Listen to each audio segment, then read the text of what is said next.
Pavasarį gryno oro įkvėpti norisi vis daugiau ir daugiau.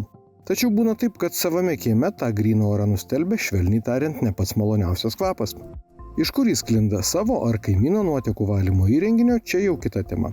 Tačiau akivaizdu, kad įrenginiai, kurie privalo valyti nuotekas, yra įvairūs. Ir su savo tiesioginė funkcija susidoroja nevienodai.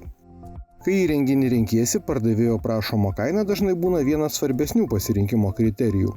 O kiek nuotekose po išvalymo liks fosforo ar azoto, sutikime, ne visada gilinamės, juk ne visi esame chemikai. Juo labiau, kad tie valymo procesai vyksta po žeme, nesimato, o kvapą gal ne visada užuodžiame, deja. Reikia skaityti, įsigilinti šiek tiek giliau, kas į įrangos dokumentaciją, nes CE ženklinimą iš esmės nėra sudėtinga gauti, ne? Bet gauti gerus rezultatus čia jau yra pakankamai sudėtinga.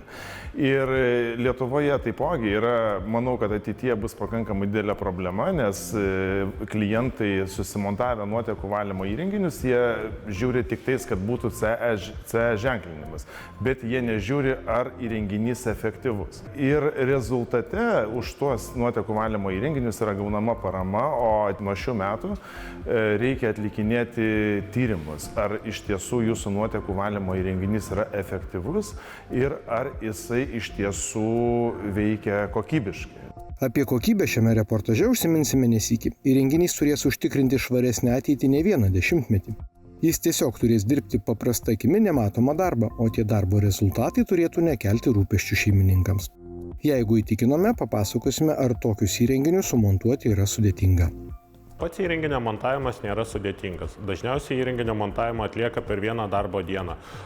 Dažnu atveju pas mus kreipiasi klientai, kurie nori, kad darbas atliktas būtų iš vienų rankų, kaip sakoma. Galim pasidžiaugti, kad mūsų įrenginys turi tvirtumo žiedus tiek iš vidaus, tiek iš išorės, kas leidžia įrenginį užkasti įvairių gruntų, nes kiekvieną kartą negalima sukontroliuoti kiekvieno žmogaus, partnerio ar platintojo, kokiu gruntu užkasimu mūsų valymo įrenginiai. Dėl 8 darbinių kamerų taip pat įrenginys yra tikrai tvirtas. Tiesą sakant, sumontuoti įrenginį galite ir patys. Nors tai, kaip sakoma, tikrai nėra raketų mokslas, bet gal geriau pasinaudoti specialistų paslaugomis. Įrenginiui garantiją mes kaip gamintojas taikome nuolatos. Ar įrangą sumontuoja specializuota įmonė arba pats klientas. Po žeme sumontuotas įrenginys kantriai dirbs savo darbą, tačiau kaip ir bet kuriam įrenginiui, jam reikalinga reguliari priežiūra. Užtikrinant tinkamą įrenginio veikimą, rekomenduojama visus nuotekų valymo įrenginius aptarnauti bent jau kartą į metus. Aptarnavimo metu yra išsiurbiamas perteklinis dumblas, patikinamas orapūtės veikimas, naujai sureguliuojamas oro padavimas ir toliau sistema vėl galima naudotis. Visuomet rekomenduojamės kreiptis pas specialistus, kurie atvažiuoja ir šį darbą gali atlikti už jūs. Kad būtumėte ramūs, į svečius įrenginį aptarnaujančią komandą turėsite pasikviesti bent kartą per metus. Ir kad įrenginys tinkamai funkcionuotų ir kad Lietuva švaresnė būtų. Šiais metais yra sugriežtėję reikalavimai, kad visi nuotekų valymo įrenginių savininkai turės atlikti tyrimus, ar jų įrenginys veikia efektyviai. Taip pat šios duomenis reikės įtraukti į sistemą ir registruotis.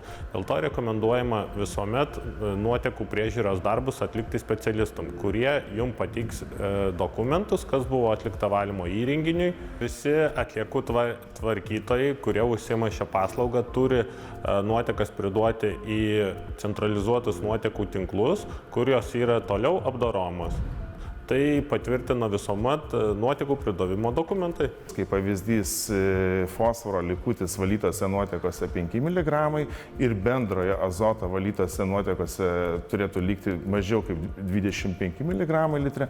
Svarbu, kad nuotekų valymo įrenginys, valydamas nuotekas, įtilptų į šitus parametrus.